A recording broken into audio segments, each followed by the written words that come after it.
Our mineral water business is running, but we are not getting maximum profit. I don't know how many bottles should be sold daily.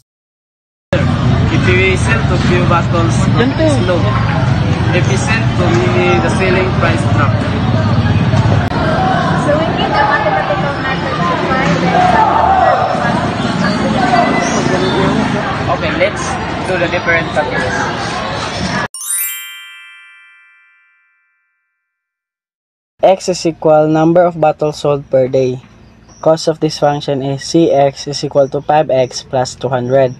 Selling price per bottle is equal to 20 minus 0.01x.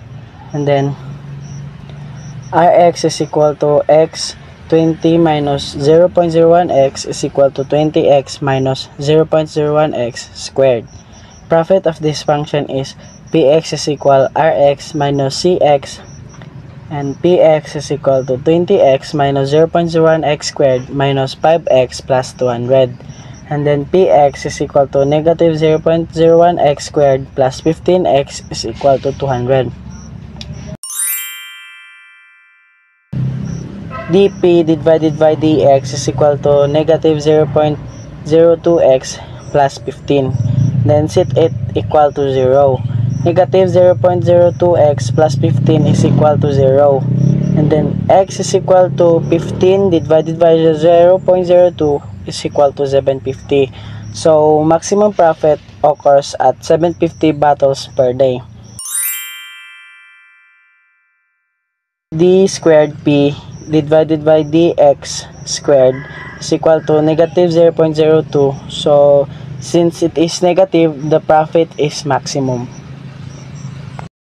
Let's find the maximum profit.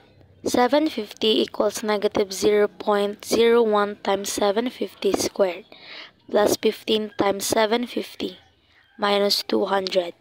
750 equals negative 5,625 plus 11,250 minus 200 equals 5,425 pesos. So the maximum profit for this is 5,425 pesos per day. Now I understand how differential calculus helps us in real life business decision.